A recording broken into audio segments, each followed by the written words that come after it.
afternoon, everybody. Thank you so much for joining us this afternoon for a discussion about self-efficacy as an enabler of settlement, for a discussion about the service delivery that we are currently providing to SETS clients, and how potentially, as the service system is reviewed and revised, we've got an opportunity to relook at the way that we provide support to newly arrived migrants and refugees. I am very fortunate to be here today with my colleague Gail, and we are joined by David Keegan from Host International, Angela Nickerson from the University of New South Wales, Mohammed Yassin from Culture & Co, and also working at Spectrum, and Mariam Zahid from Afghan Women on the Move. And I would like to start by acknowledging the traditional custodians of the lands on which we are all joining you from today and working, living and breathing on. Across Australia, I'm joining you from the lands of the Yagara and Turrbal people, and would like to pay my respects to elders past, present and emerging, and acknowledge their continuing connection to land, sea, community and culture. And I'm just realizing that perhaps some people have got a wrong link. So I'm going to hand over to Angela and David to start speaking about the concept of self-efficacy. And I'm just going to send a little email to people just to make sure people have the right link. But thank you so much for joining us, and over to you. Thanks so much, Anna. Hello, everyone. Really delighted to be here today, and thank you to the Social Policy Group for facilitating today's session. I'm just going to start sharing my screen.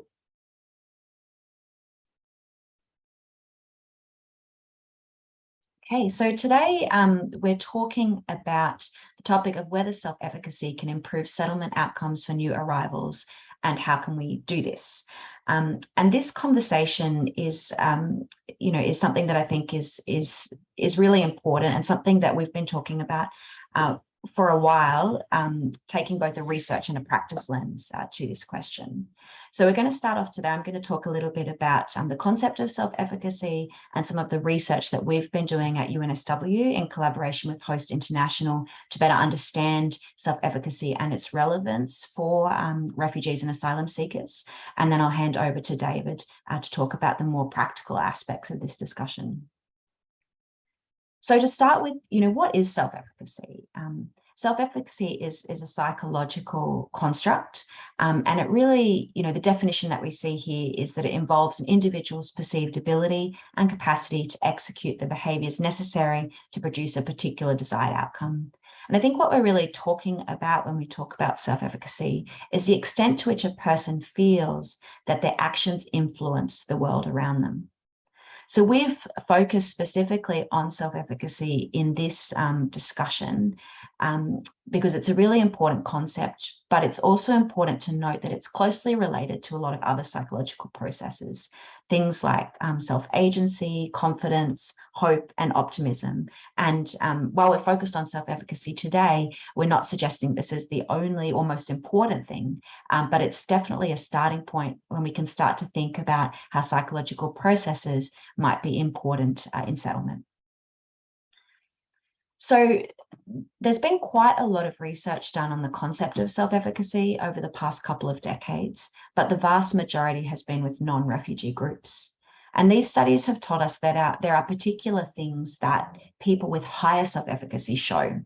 So higher general self-efficacy has been associated with improved performance in achieving goals and tasks across multiple domains. It's been associated with confidence to change, manage or adapt behaviour when a challenge arises or when a specific need arises. And it's also been associated with good mental and physical health. In terms of what we know about what gives a person a sense of self-efficacy, or what predicts self-efficacy, this can come from a whole variety of different areas. First of all, we know that having past successes personal mastery experiences are really important in promoting good self-efficacy. And there's some research evidence to suggest that these mastery experiences don't even have to be in the particular domain you're interested in. So you can have a past success experience in one area, and that can increase general self-efficacy that might relate to a number of different areas. We also know that watching other people succeed can give people a stronger sense of self-efficacy, as well as receiving positive but also realistic feedback about your own skills or actions. We know that physiological state is really important, so it's difficult for people to have a strong sense of self-efficacy when they're feeling very anxious or when they're under significant stress. And there's also been some recent research that focuses on worker self-efficacy. So the extent to which a person working with a particular group of individuals, for example, a worker working with people from refugee backgrounds, their confidence in being able to work with that group seems to be really important in promoting positive outcomes. So, as a first step in trying to understand the relevance of self-efficacy in the settlement context, we looked at data from the Building a New Life in Australia study. Now, this is a longitudinal study which followed a cohort of refugees after they arrived in Australia over a period of time and looked at things that predicted settlement outcomes. Self-efficacy was one of the concepts measured in this study, and here it was measured using 3 items: the extent to which a person could accomplish goals. They felt that if they were in trouble, they could think of a good solution, and they felt they could handle whatever comes their way. So the first thing we were interested in looking at was overall, what was associated with greater self-efficacy. So we found here that greater self-efficacy was associated with fewer perceived stresses in the environment, with perceiving a better settlement experience overall, with having better mental health and having better physical health. And for each of these, we found a bidirectional relationship. So the greater self-efficacy you had, the better your mental health. The better the mental health you had, the greater your self-efficacy.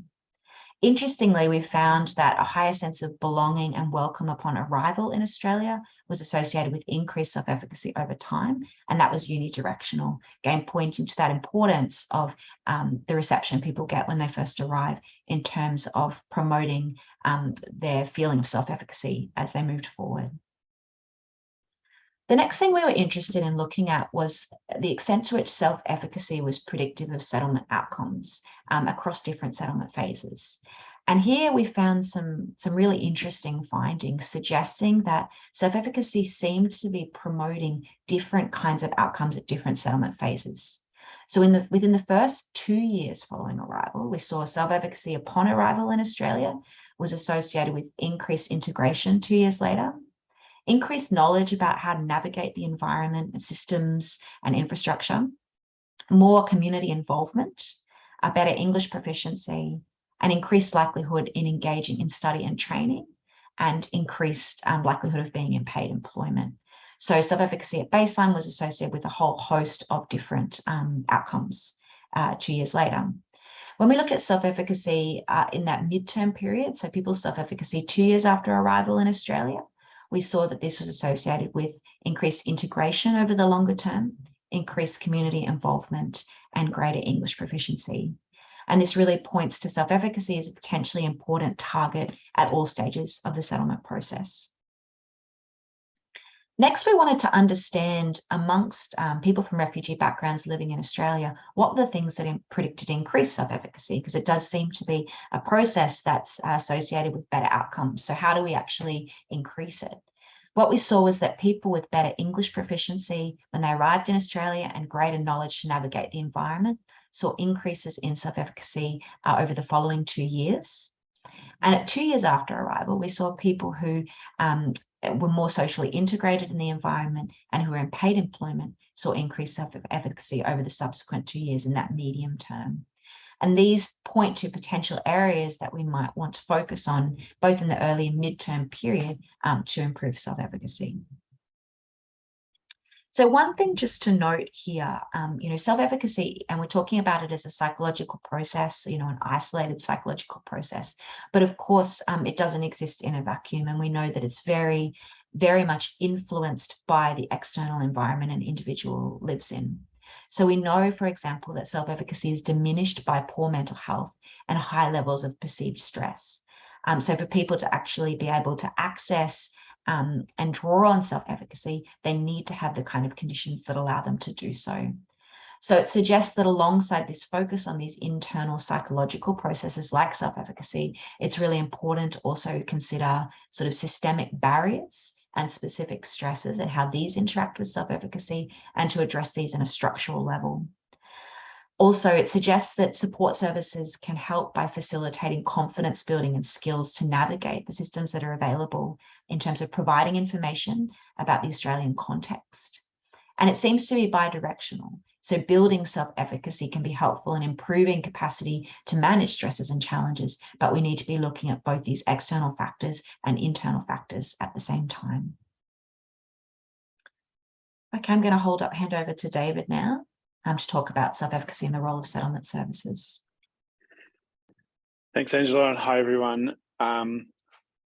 Thanks to Social Policy Group as well. For those who don't know me, my name is David Keegan. I'm currently the CEO of Host International, but have a background as a social worker and have led what was the HSS program, and also now currently working across Australia around employment work and capacity building programs for ethno-specific organisations. And I guess our interest in this work was about thinking about how we could get to, or what kind of factors best support settlement outcome for refugees, not just on arrival, but over time, and trying to feed into obviously what's currently taking place in the reform discussion around what settlement services should look like into the future. And so coming into, I guess you just heard Angela talk about what self-efficacy is, and in a nutshell, it's that idea of preparing people to be able to tackle what comes in front of them, to give them confidence, capability to address future challenges and to reach their settlement goals.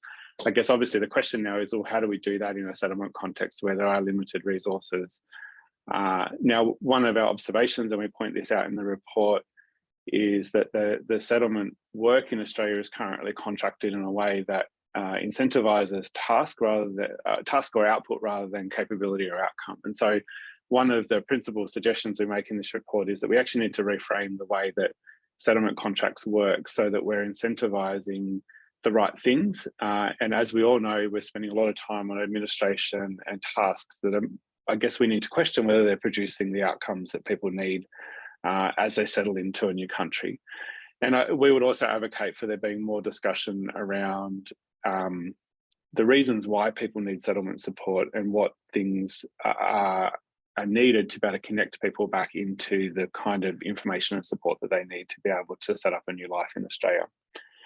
From, I guess, the data that we looked at and the academic literature, there's clear evidence that self-efficacy tends to lead to the kind of things that we consider as good settlement outcomes. So things like employment, broader social integration, language development, and so on. But effectively what we're arguing for in this report, and we encourage you all to read it in full, is that, and we've been talking to the Department of Home Affairs about this, is the need to move from this task-based approach of contracting to more of an outcome-based approach that incentivises things that we would argue are related to self-efficacy.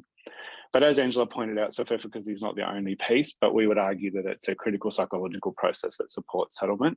And I guess in this seminar, we want to start thinking about, well, what could we do in the settlement context to try and promote self-efficacy if it's something that produces better outcomes? And I guess principally we're suggesting that the conversation move to more how things are done rather than necessarily what things are done.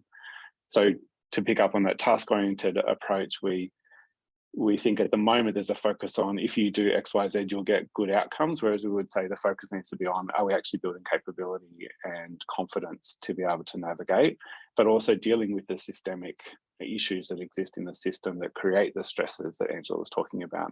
Some of these things we have control over, some of them we don't, but we would suggest the best thing to do is to think about settlement services as having a role in building capability and preparing people for that journey. So next slide. To make this a bit more concrete, we're going to use an analogy of driving a car. So my daughter's just turned 16 in the last week, and I have just started giving her driving lessons. So this is very relevant to me personally. Now, when you're learning to drive a car, you don't sit in the passenger seat and learn from the person who's doing the driving. The point is to get into the driver's seat and have someone talking you through the process. Now, for my daughter who's just gotten into the car, she needs a lot more instruction. She needs a lot more guidance around how to go about driving. But as she gets more confident, I don't need to give her that instruction, but I still need to be there to make sure that, you know, if things come up, I can advise on the process. Now, this is not necessarily a perfect analogy, but we think that what the kind of shift we need in the settlement sector is to be thinking, or in the contracting at least, is to be thinking about how we structuring services in such a way that build the capability to drive the car and to do that without us one day. I think this is something we all talk about and want to work towards, but we are limited by in terms of resources and caseloads. But I want us to think about how we could, what are some of the things we could do to shift towards the capability development? And we've got some suggestions for you, but we'd like to have some discussion. So we encourage the questions to be able to draw that out further. The next slide.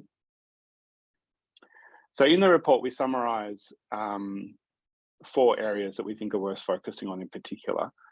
So you noted in the BNLA data, there was a focus on people who had acquired English language early, and people who are able to access and navigate information systems tended to have better self-efficacy outcomes, which then led to better settlement outcomes later on. So in terms of ensuring access to information, we would recommend that a focus be on not just providing information at one point, but actually developing skills to understand systems, be able to navigate barriers that people might face, have an understanding of rights, problem-solving skills, essentially teaching them how to navigate and find information in their own right. We also think that flexibility should exist in the service system to be able to provide information at various points. So this includes on visa grant, on arrival, and at various stages throughout the journey, because different information is needed at different times. And again, a focus on systems information and navigating and accessing information from a variety of sources and learning how to navigate what's accurate information and what's not accurate information. We also suggest that there's a systemic issue around considering language and platform barriers that exist. So for example, it's not good enough just to translate things. We also need to think about how migrant communities can engage with and understand information, and that onus exists not within just the settlement sector, it also exists within mainstream services. We all know about promoting English language learning. We know that that's important. One of the things that we advocate for in the report is that there be more flexibility in language learning, that people get more exposure to speaking English language, including access to professional networks and social networks, and that there be more contextually based language services. So by this we mean more options in terms of learning on the job, learning online, learning self-directed, but also using professional social networks to develop language. And we realise some of this is already being tried to be addressed, but is a key point. So next slide. Enhancing social integration. So social integration is obviously complementary to language proficiency, but also supports feeling of belonging and enhances the opportunities for self-efficacy, because the person can see examples of success, they can access other support networks beyond the settlement service. And so I guess that what we would argue is that there'd be more incentives and resources to support the development of whole of community social supports and building the capability of community organisations and mainstream organisations to facilitate this as well. So one of the things we're really quite big on is that this is not just a problem for refugees or the settlement sector, this is a whole of community issue. And as I said, the social connections must be facilitated cross-culturally. And importantly, on the mental health side, some of you will be thinking, well, what happens if people have significant trauma or mental health issues? One of the things that the data did certainly highlight is that where there are significant stress factors, they will get in the way of self-efficacy and the person's progress towards settlement. Not everyone who experiences significant trauma will necessarily face those settlement stresses, but in other research that Angela and I have been involved in, there's certainly evidence that people experience different stresses at different times, and certainly on arrival, the stresses that people have around all the multiple things they need to deal with are quite significant. And one of the challenges we need to work through is how do we get the right balance between supporting people to navigate those stresses, but also giving them the capability to self-manage and see success beyond those challenges. Obviously, there's a need for professional support services in this process, but we also advocate for a strengths-based process. The other factor that came up in looking at mental health is needing to address issues in the system that facilitate uncertainty and powerlessness, such as slowness in visa processing, detention, temporary protection, complex service eligibility, all those sorts of things. Next. The other point, which Angela touched on, is the self-efficacy of settlement workers. So we also advocate in this report for more investment in training for settlement workers to ensure that we have a more universal understanding of self-efficacy and how to use it in the workplace with refugees. We also need to make sure that workers don't become burnt out and reduce their own self-efficacy. So if workers don't believe that refugees can achieve success within settling in Australia, or don't believe they can get career success, or don't believe they can overcome some of the barriers, then that will impact on the outcomes for the refugee themselves. So we need workers that are confident, capable, believe in the system, and are able to be strengths-based in their approach. And what we would argue is that needs a reasonable level of caseload, and it needs training and support within the sector to be able to do that. We also would advocate for there to be the development of tools and professional practice groups like the SETSCoP that enable further development of these ideas and discussion around the topic. Next slide. So there are some recommendations that we won't go into in detail here, because I think I want to hear from Mariam and Mohammed, but essentially we made recommendations in 3 different categories. Essentially, first was around targeting and suggesting targets for interventions that will better promote self-efficacy. The second was looking at and addressing systematic barriers and recognising that settlement success does require a systemic approach. And the third was focusing on workforce capability or capacity. So I encourage you to read the report and the more detailed recommendations. And this report itself has been provided to the department. The department's quite interested in the report, and I think it's good for many of us to have this conversation with the department. And we thank the Social Policy Group for the opportunity to have a look at the data. What we want to do now, though, is actually we've asked Mohammed and Mariam to come along and talk about their own experience as former refugees, but they're both also working with more recently arrived refugees and trying to support them through these kind of issues. And so to personalise it a bit, we wanted to hear from both of them. So I might hand over to, we'll go to Mohammed first, and then Mariam, if that's okay, and then we'll open it up to questions. So please do throw them in the questions if you have any. Thanks for that, David. Hi, everyone. I want to start by acknowledging the traditional owners of the lands that we are meeting on today. Myself, I am calling in from the land of the Wurundjeri people in the north of Melbourne. At Spectrum offices today. My name is Mohammed Yassin. I arrived here as a refugee about 19 years ago.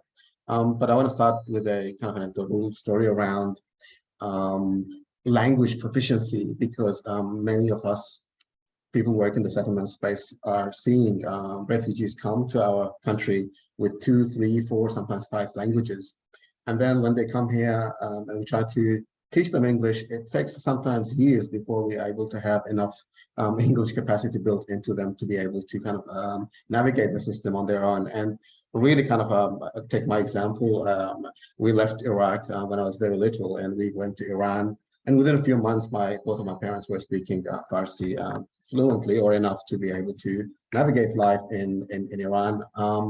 Whereas when they arrived here, they used the 510 and probably a few more years before they had any improvement in the English. And then a few years later, my dad joined the men's shed. And within weeks of doing that and really kind of going to that men's shed and having the activity, having the connection, he gained incredible level of English on his own. So it's about building incentives, about building responsibility, personal responsibility within people to take agency over that life journey. So myself came here, I was 18, and my dad came by boat, so we arrived in Australia in 2003. I was 18 at the time. I did my VCE in Shepparton, which is a small town north of Melbourne. Had 2 years to finish the VCE, but also learn English, but did really well, got ducks off my school, went on a scholarship to Melbourne University, did biomedical science, did honors, nearly finished a PhD in cancer research, but then moved to the community development and working with communities and working with refugees and migrants and really kind of advocating for system change based on the journey that I went through, but also based on the gaps that I saw in working with many non-for-profit and government agencies, and really reflecting on what David and Angela presented and reflecting on my own journey. There are aspects of building capacity within refugees that we really need to be working on. It's like, how do you use the resilience that already exists within refugees when they come here, responsibly, of course, taking into account the trauma or the mental health barriers that they may be facing, but really build the resilience that already and work on strengthening the resilience that already exists within many people that arrive here as refugees, seeing them as experts in their own journey and really giving them, trusting them with the ability to face challenges, to fail or succeed, to learn from feedback, and really to build their agency and taking control over their lives. But also at the same time, what was important for me, at least, and what I am advocating for is the role of role models in this journey as well. Is really, you need to be able to see the possibility of success in Australia, to be able to have the hope and the confidence that you are able, that your actions will enable you to reach that successful outcome, as well as seeing the opportunities. So mentorship and peer support is key in that journey, at least for me as well. And lastly, I'll just kind of want to put in a philosophical thought that came to my mind around how we're dealing and how we're engaging in creating settlement programs, which is similar. I've got 3 kids now, and 2 of them are at school, and really how our schooling system is also not adapted to the way we need to kind of produce young people who are able to problem solve, who are able to navigate system and be agile and have agency over their lives. And we really need to think about our settlement system in that way. It's like, how do we build confidence and the tools and the skills that are needed for refugees to solve problems on their own, to navigate system in a life in a new culture, and be able to create their own pathways and successes in this country.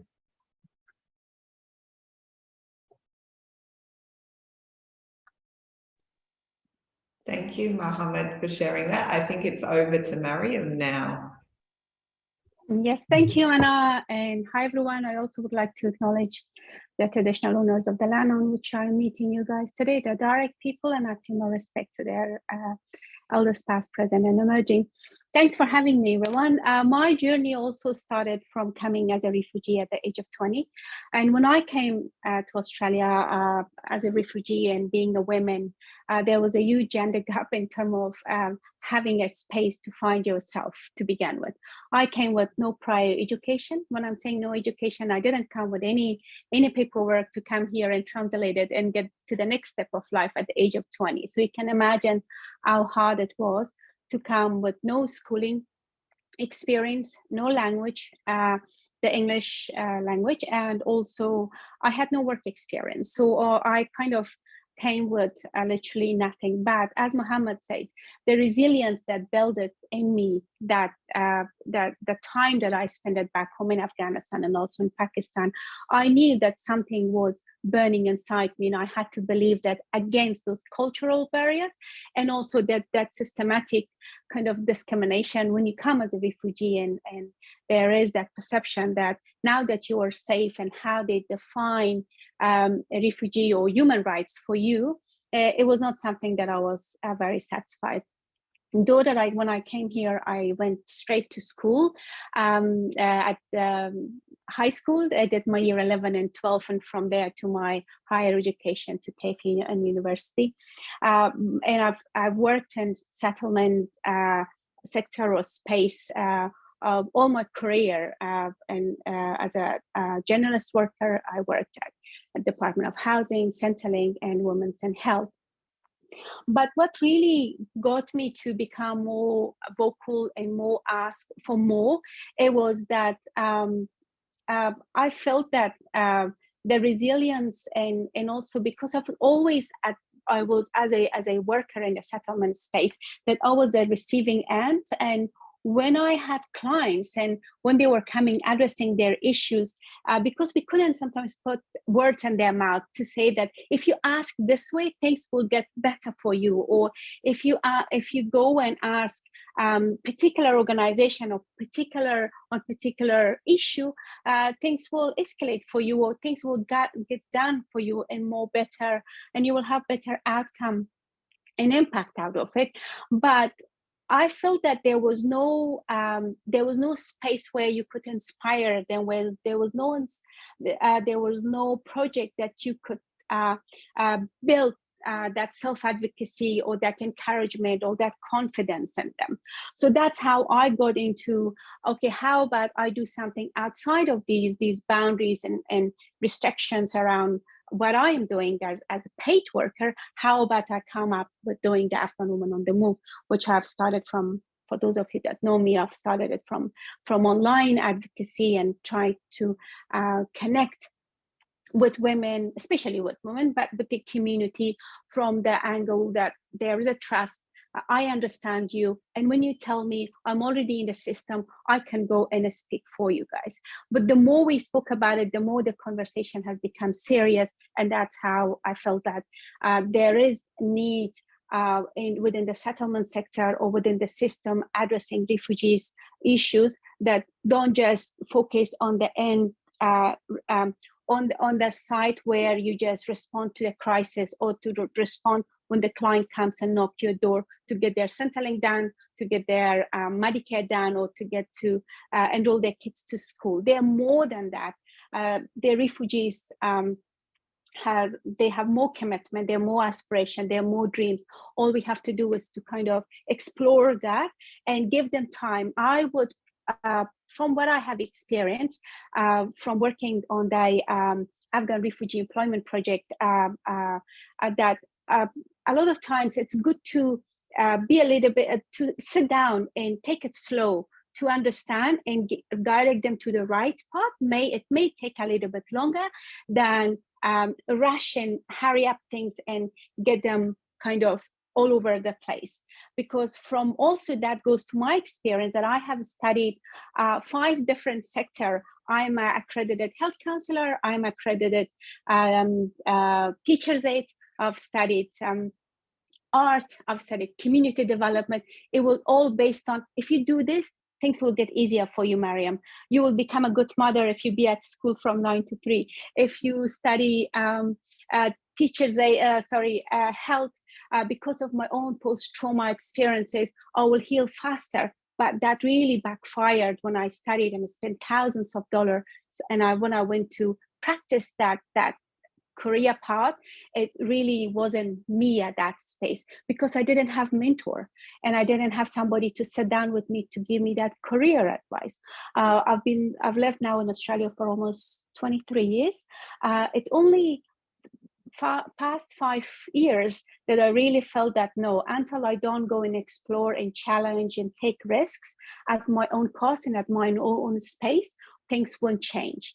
But once I start speaking out and speaking up, stepping on some opportunities that were given by friends and organizations, and here I am, and things are taking shape. But until there is no proper systematic or policy around that,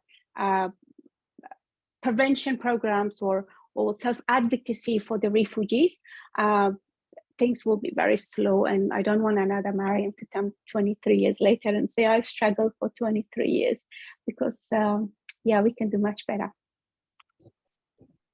Thank you all for sharing. Particular thanks to Mohammed and Mariam for sharing your own experience and giving us a picture of what this looks like on the ground and what this approach can do, or how it can impact your life and your trajectory when you put this into practice. So as people have already started putting some questions into the Q&A, please keep putting questions into the Q&A. We're going to start from the top. We have got a couple questions about if there's any evidence around self-efficacy after the 5-year mark. As we all know, the current SETS contract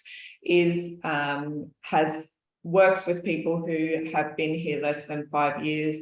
And there's also a question around why that 5-year mark is used as a marker for the eligible PIC clients for this service. So I might throw that over to David and Angela and see if you've got any comments about that. Yeah, absolutely. From a data perspective, when we did this analysis, the BNLA only had 5 waves. I believe there's future waves coming. So hopefully we will be able to look at self-efficacy and the role it plays beyond 5 years at some point.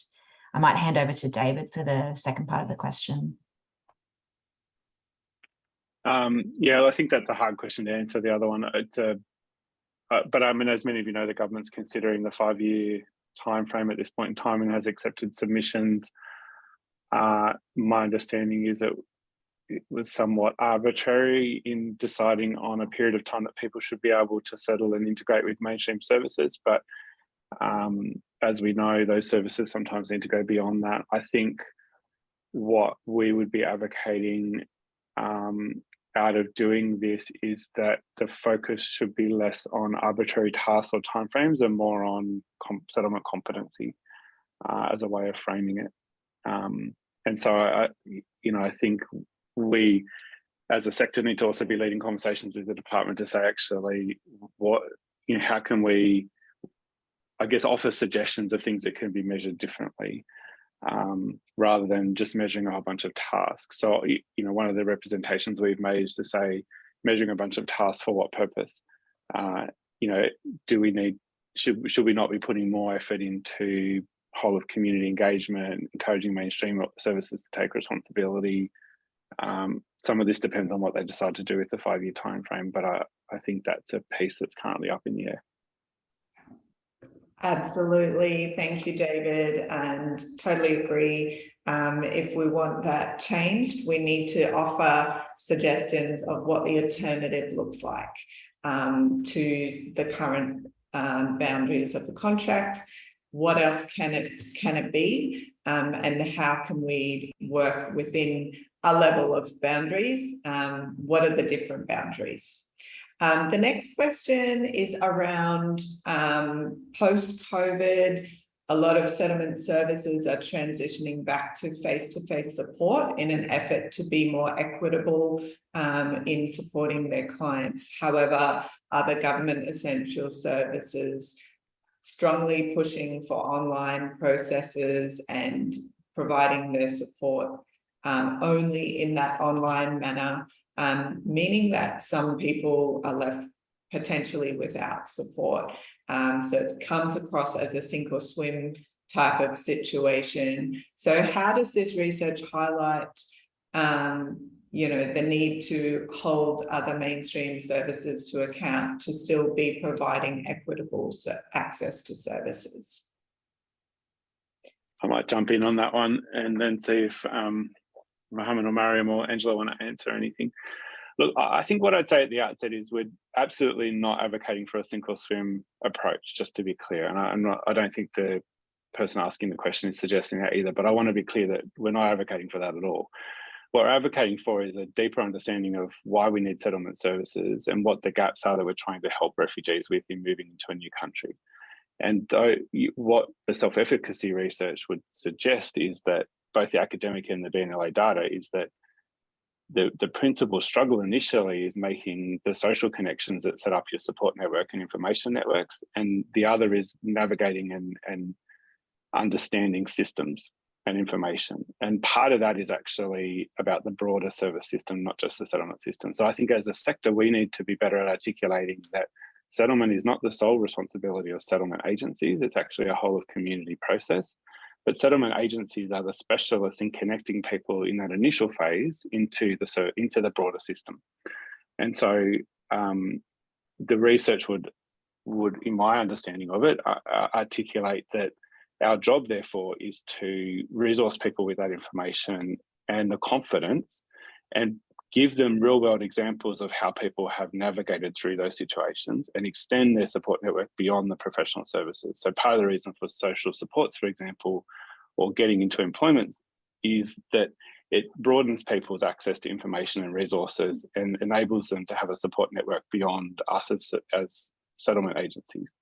Part of the debate around the 5-year timeframe is whether or not mainstream services are actually picking up the need, or whether settlement services need to continue that need. I think that this conversation links into that as well, in terms of how we're arguing for the right foundations for people as they settle, rather than the foundations being whittled down to whether someone attends language classes or whether someone registers with Centrelink or with Workforce Australia. So I think the problem we have is that settlement has been reduced to tasks, not actually to, if you like, competencies or platform, foundational platforms. And so that's the shift I think we're trying to argue for.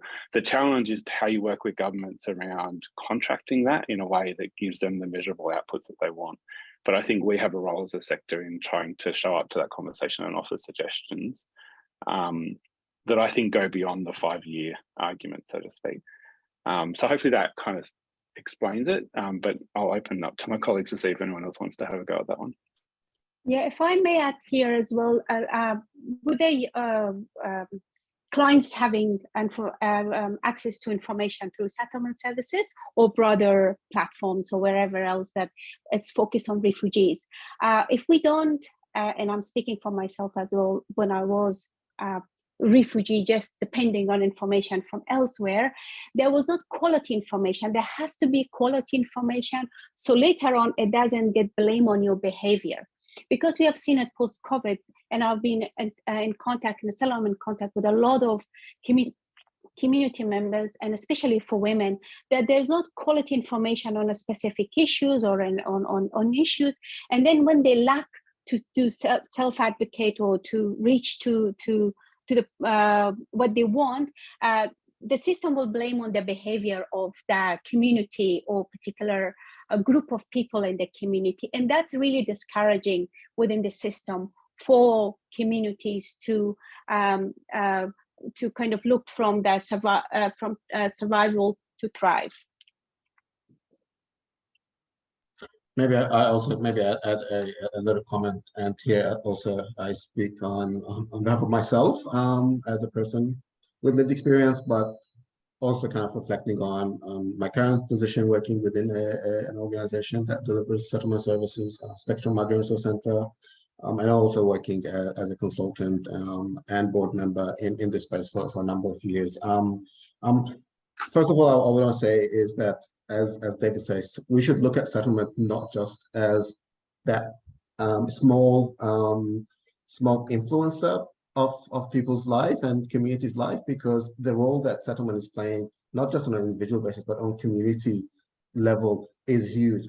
Many of the challenges that many communities now have after 10 or 20 years or 15 years or 5 years of settlement in Australia could have been avoided if we had done settlement differently, or if the government had thought about settlement differently. So the role and the impact of our work in the community and in the society is much greater than we are credited for, and the funding needs to replace some to reflect some of that as well, and our knowledge and our thinking needs to reflect some of that.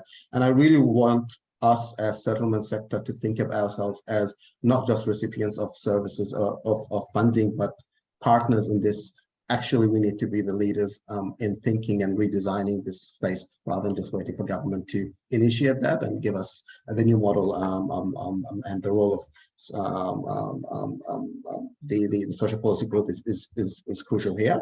And the last one I would say is thinking about the beyond the 5 years is we're talking about from an individual level, self-efficacy, but I believe also there is a role for communities to play, not just the sector, not just the government, but community organization, grassroots agencies that are based in the community and have that lived experience and knowledge of the community. And how do we build in addition to the self-efficacy of individuals, how do you build self-efficacy of grassroots community organizations so that they have a role also to play in this journey and in this process as well?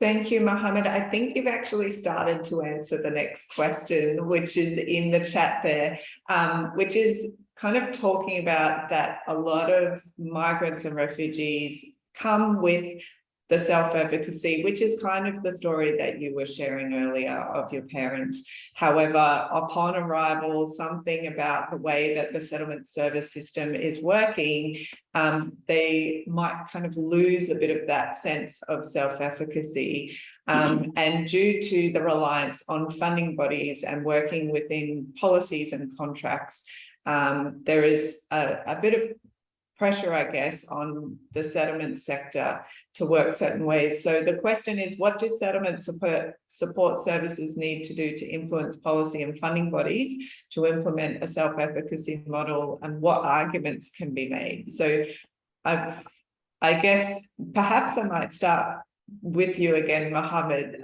What are some of the arguments that can be made to adjust the current framework or the current?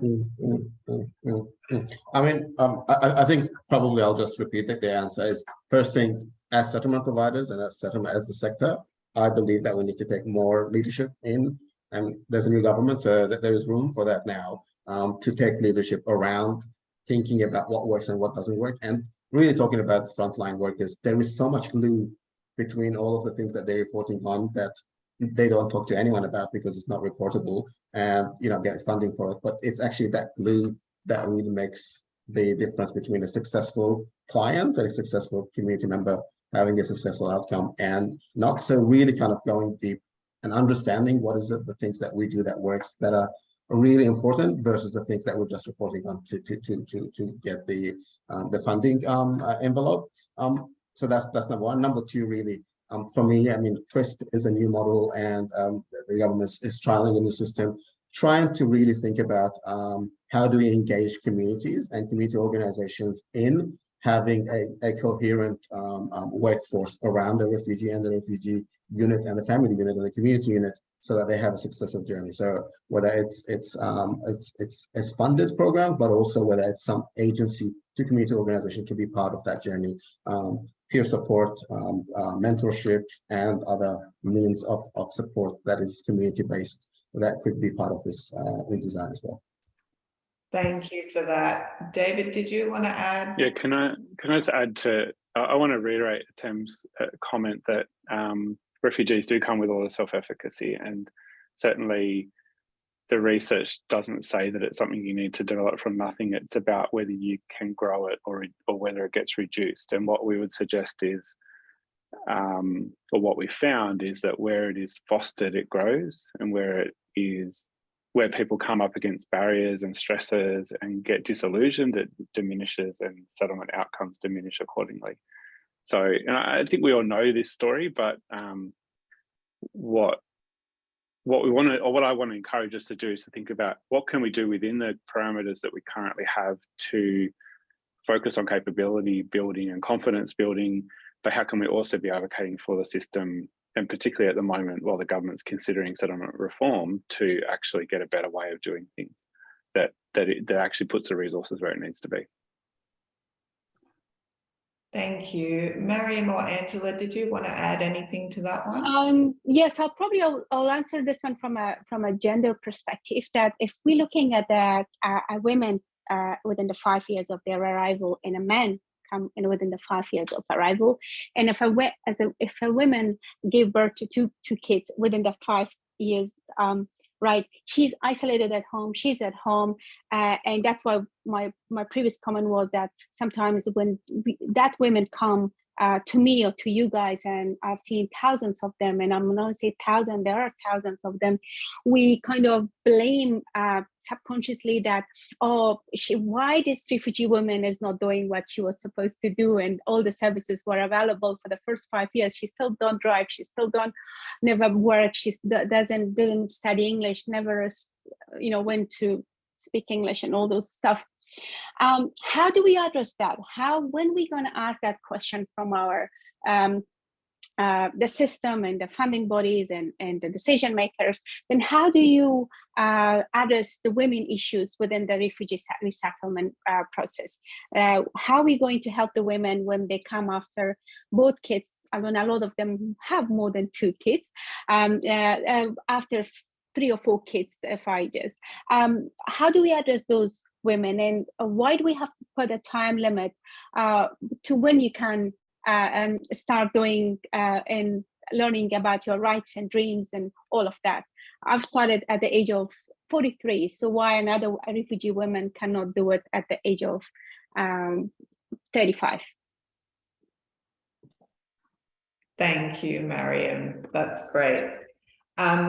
We might move on to the next few questions, which are around language learning. You did mention that as part of the process here, and there's kind of comments just around that the current system isn't really meeting the needs. It's inflexible. So how could it become more flexible? What is able to be done about that?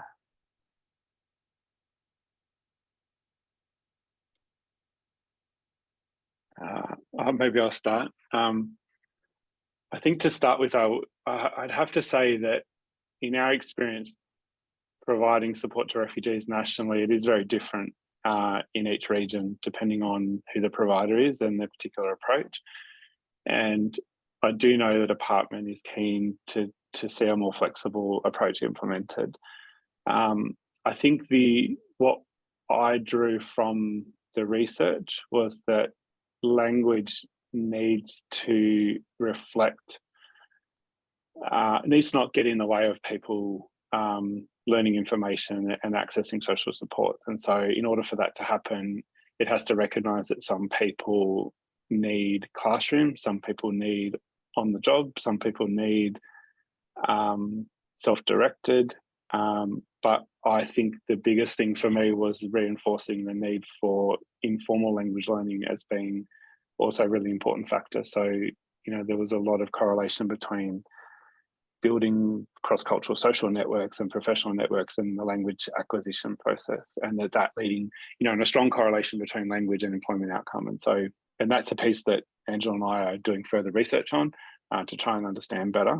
But I think, you know, what we need to do is get away from it being based on hours attending a formal training to be how we're actually developing language capability for where the person's at in their particular journey. Because we all know people learn English to the level that they need to, depending on what their needs are at the time. And that's quite different for lots of different people. So the challenge is to make it needs-based. And I think this is a challenge across all the settlement services, is how to create a more needs-based system rather than refugees having to fit into boxes, so to speak. And how do we get more concurrency in the way that people's needs are met, so that it's not like you have to do this first and then you have to do this and then you have to do that. And I think part of what it's also about is helping the refugee to be able to be more in control of their decisions around that process. Whereas I think a lot of refugees feel that they're stuck in the process, or stuck with limited options, or they have to wait on a waiting list until classes are available. All those are sort of the challenges that we face currently. I mean, I'd probably ask Mariam or Mohammed to talk to that because they have more personal experience with the language than myself. Yeah, I think the language barrier, it's depends on also if you are literate in your own language, and that will help you to learn the second language faster. And what was your mental health states and where you're coming from.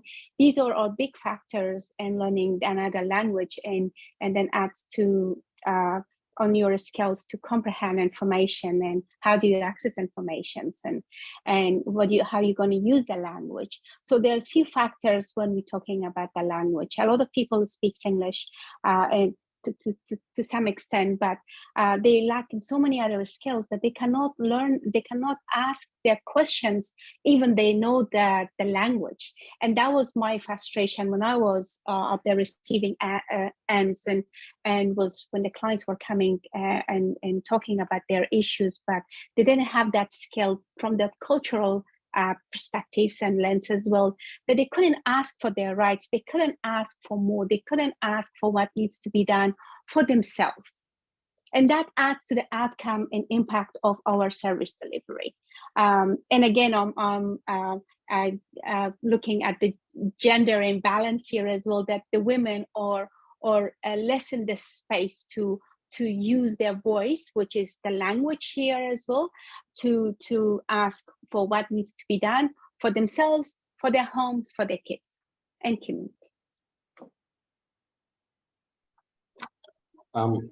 Thanks, Miriam. And for me, I think, I mean, I touched on language in my personal reflection as well around my parents' learning of language here and also overseas. I think for me, looking at language and the way it's the way we actually introduce people to the English or try to build their capacity within English. I believe we need to have a little bit more flexibility in the way we are designing some of these programs. I mean, it's good that the government has already started to work with the MEP model to make it a little bit more flexible around time so that it's supported when people need it rather than through some arbitrary limitations and deadlines, and also through the thinking about the settings of learning language and how different people may consume and build capacity of language differently. Some people within the workplace, some people within a classroom setting, but also some people within kind of being as part of kind of a societal integration.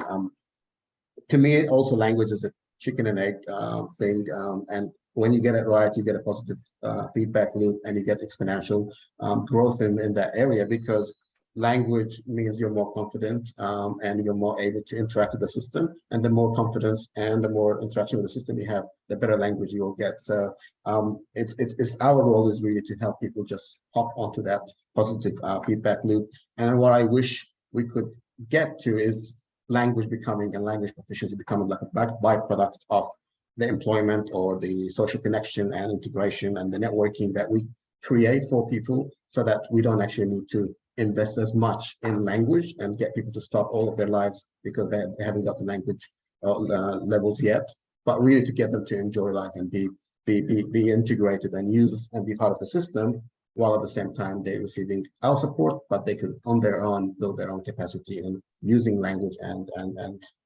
develop a little bit further than what we're aiming for here. Thank you. Because we are coming to the end of our time now, I might just pose the last kind of few points that have been made in the Q&A and ask each of you to make some final comments. There's kind of a few comments in the Q&A around needing to be flexible in our approach. Everyone's different. Settlement services are needing to, you know, support people to build this self-advocacy, to build assertiveness, and provide the right opportunities for people to connect in with other mainstream and community groups, and to work as a holistic sector in doing that. So I might start with Angela, if that's okay. Would you mind just making some final comments about this work and what it can look like for our settlement services as they continue to work with individuals and families? Yeah, absolutely. Thanks, Anna. I mean, you know, my job is to look at the data, but I think the other panelists today have done such a wonderful job of really bringing to life ways in which this might work in practice and in reality, and having those really concrete steps. And I think, you know, pulling together what has been said alongside what we know from the research, it really is about meeting each individual where they are, you know, having a tailored approach. And, you know, the research and, you know, the practice tells us that people bring with them an enormous amount of self-efficacy and resilience, and it's finding a way to draw on that and to create systems that recognize and support that in people, you know, adapting as best they can. Thank you so much, Angela. I might go next to you, David, for your final comments. Thanks, Anna. Look, I think what I'd say is we need to be, I mean, there's some questions in there about how to hold government to account on this as well. And I think we need to be having more of a discussion around what is the purpose of settlement and what are the kind of outcomes we would like to see as a result of settlement services, and be unified as a sector in that and pushing that with the government at all levels, and not just, as I said before, not just making it about the refugee or about settlement services, but actually pitching this as a whole of government issue that's about creating thriving communities. And so I think that's a discussion that I'm aware that SCOA and the Social Policy Group and others have been trying to explore, and I think is worth continuing to do in regards to this. I think also invite you to read the report. I mean, Angela and I would love to do follow-up report based on further data that's coming in. It's something we're continuing to look at, but I think we just put it out there as a discussion starter and really welcome feedback and suggestions. But as we said at the outset, this is one of many factors that I think should be looked at, and hopefully there'll be more reports like this coming out in the future. Thanks. Thank you so much. And thank you, Andrew and David, for all the work that you did on this report. And we do look forward to the next one in the series. I'm going to go now to Mohammed for some final comments. Sure, thanks for that, Anna. So for me, I think what I want to leave you all with is the importance of the role that you're playing in determining the outcome and the journeys that people that you are engaged with achieve in a few years' time, but really sometimes it's intergenerational as well. You have an important role to play. So I want to commend the people that work in this sector for the dedication and the passion that they have. And I can see on a daily basis how hard it is to really do the work that we're doing with all of the constraints and all of the pressures that exist, both from government funding, our governments, but also the clients and the communities that we're trying to help as much as we can. So first of all, yes, let's think positively about the role that we're playing and the importance of that, but also kind of reflecting on self-efficacy as a model is really to see refugees as experts and have the flexibility to work with them in the way they are able best to interact with our services and really allow them to experience life in a new culture, to really be challenged and go through those challenges and succeed. And our role is really to provide them with the support, with the tools and the networks that allow them to succeed and have positive outcomes for themselves, but also for their family and communities as well. Absolutely. Thank you, Mohammed. And Mariam, I'd love it if you could wrap us up with some final comments. Oh, thank you. Thank you. Now, for me, while the refugee definition is the same when people get prosecuted and they are forced to leave their country. So this will stay, and it is the same. However, when I came as a refugee 23 years ago, it was a different circumstances, and my perspective and my vision and things that I came with, it was a different to a Mariam that came from Afghanistan a month ago or a year ago. So for that, I would probably suggest to how to become more flexible, how to be more responsive, how to become more open and not receive refugees by perception, those traditional values that we carried 23 years ago. So we need more collaboration, more conversation, more webinars, more panelists, to talk and see how can we address the needs of our brothers and sisters that are coming from overseas, how to kind of accommodating them well, so we can not to shortcut their journey, but don't make them wait 23 years the way that I waited for 23 years. So that's how I see to help the community from here on. Thank you so much to all of you for sharing your wisdom and your experiences and all of the work that you've done on this. And thank you to everyone who's tuned in today. I think you can see that this is going to be part of an ongoing conversation that we're going to be having, particularly through SETSCoP. Gail and I are in the process of setting up some face-to-face visits with as many of our SETS providers as we can.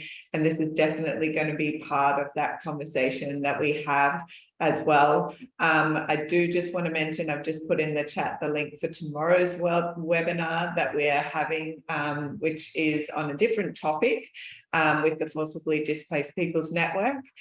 Should I ask if my client is LGBTIQ+? And Finally, I just want to agree with a comment that was put in the chat in the Q&A, just that migrants and refugees and humanitarian migrants have been the backbone of our country. And I know that all of us working in this space acknowledge the tremendous resilience and self-efficacy that many, many thousands of people who've come to this country have shown, and the successes that they have had in their coming here and settling and contributing to make this country what it is today. So thank you all for your time and for spending your time with us. I wish you all a good rest of the day and week, and we'll see you again online soon. Thank you, everyone. Bye. Bye, everyone. Thank you. Bye.